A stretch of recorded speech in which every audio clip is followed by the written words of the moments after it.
आप सभी लोग। स्वागत है आप सभी का एक और नई वीडियो में, जिसमें आज मैं आपको बताने वाला हूं कि आखिर जो इंग्लिश का हमने सीरीज़ चालू की है, उस इंग्लिश को पढ़ाने का मेरा फ़्लो क्या रहने वाला है। यानी हम लोग चूँकि उसमें कई सारे चैप्टर्स हैं, उसमें कई सारे पार्ट्स हैं, आपके कोर्स भी आपको 2-2 दे रखा है, तो उस सारे कोर्स को मैंने मैनेज किस तरह से किया है। यानी भाई मैं तो अकेला ही हूँ, तो मैं आपको उसको किस तरह से पढ़ाऊँगा। तो उसको मैंने जिस तरह से मैनेज किया है उसको मैं आपको आज बता देता हूँ, उसको मैं आज को आपको आज दिखा देता हूँ। तो ये आपको पता ही है कि हम लोगों ने ये बिग सरप्राइज़ नाम का एक ओरिएंटेशन वीडियो अपलोड किया था, जिसके अंदर मैंने आपको बता दिया था कि हम लोग क्या करेंगे। हम लोग क्लास 10th की इंग्लिश को पढ़ेंगे, जिसमें मैंने आपको दोनों कोर्स के बारे में बता दिया था। उसमें मैंने आपको बता दिया था कि हम कौन कौन से चैप्टर पढ़ेंगे। आपकी जो लाइव होने वाली वीडियोस हैं, इनमें जो नए फीचर्स अपलोड हुए हैं, यानी इनकी पीपीटीज़ में भी जो और सारे फीचर्स आए हैं, उनके बारे में भी मैंने आपको बता दिया है। तो अब मुझे बता देना है कि हम इस वीडियो को अपलोड मतलब इसको मुझे पढ़ाने का मेरा फ्लो किस तरह से रहने वाला है। तो पहली बात तो आपको बता दूं कि ये जो आपकी वीडियो है, ये 2 कोर्सेज़ में डिवाइड है, कोर्स ए और कोर्स बी।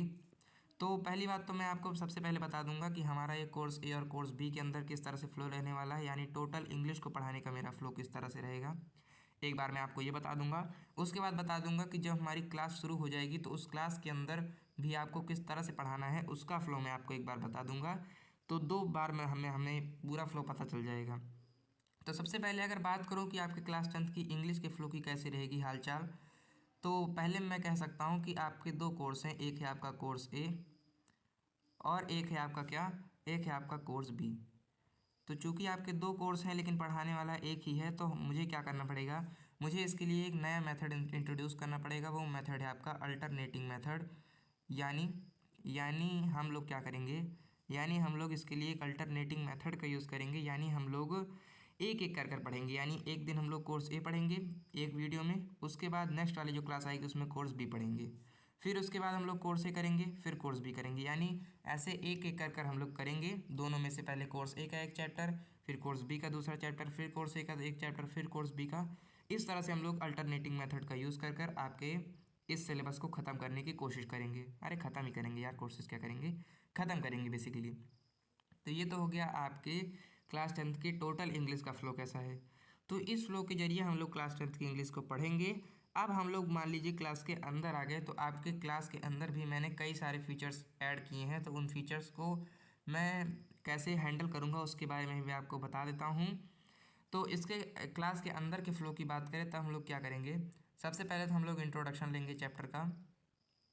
ठीक है, सबसे पहले आपके चैप्टर का इंट्रोडक्शन लेंगे, और उस इंट्रोडक्शन के भी अंदर हम लोग क्या लेंगे, इंट्रोडक्शन हम लोग 2 तरीके से लेंगे। इंट्रोडक्शन भी हम लोग 2 तरीके से ले रहे होंगे। एक तो हम लोग लेंगे इंट्रोडक्शन आपके पोएट का, यानी जिसने उस चैप्टर को लिखा है उसके बारे में जानेंगे। और हम लोग लेंगे इंट्रोडक्शन आपके चैप्टर का, कि आपके चैप्टर की क्या हालचाल है, वो चैप्टर कैसे लिखा गया है, मतलब क्या चीज़ बताता है, इस सब के बारे में हम लोग देखेंगे। उसके बाद नेक्स्ट आ जाइए, तो नेक्स्ट हम लोग क्या करेंगे, उसके बाद मैं आपको पोएम सुनाऊंगा और आप लोग पोएम को सुनेंगे। इसका मतलब आपको पहले बता दूंगा कि मतलब ये जो पोएम नहीं, पोएम होगी, चैप्टर होगी, पहले मैं आपको उस पोएम को सुना दूंगा।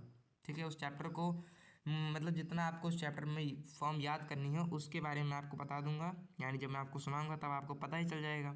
तो पहले मैं आपको पूरा चैप्टर हिंदी में सुना दूंगा, जिससे आपको चैप्टर समझ में आ जाए, आपको एक फ़्लो मिल जाए चैप्टर का, कि आप लोग एक चैप्टर को कैसे दिमाग में रख सकते हैं।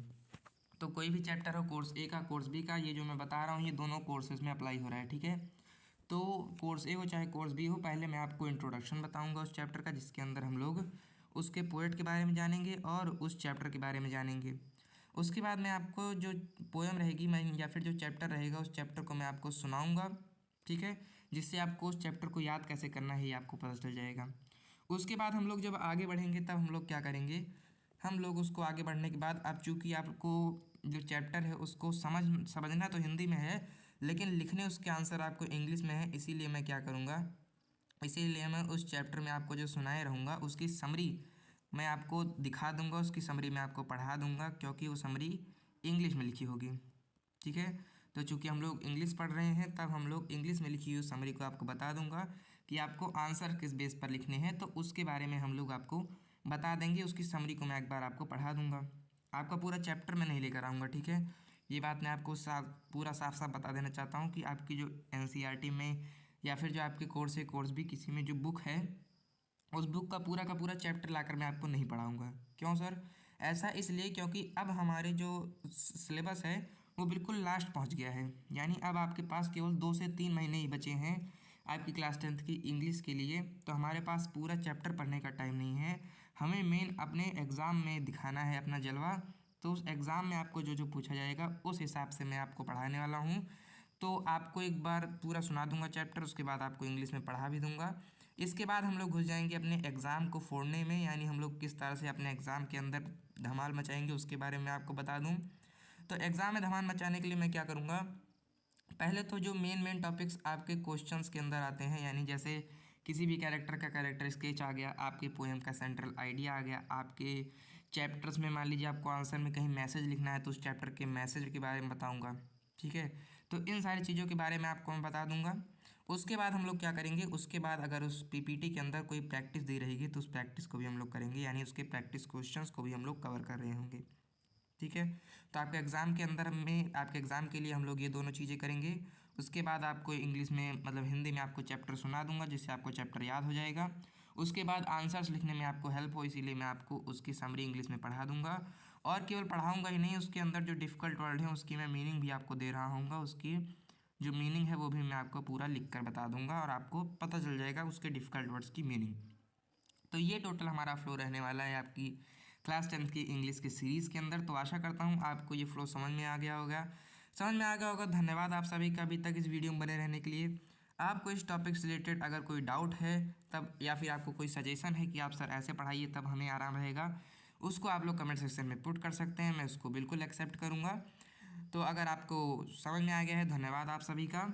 अगर आपको कोई सजेशन है तब आप लोग उसे कमेंट में पुट कर सकते हैं। मिलता हूँ आपको क्लास 10th की इंग्लिश के फर्स्ट चैप्टर के साथ, तब तक के लिए बहुत बहुत धन्यवाद।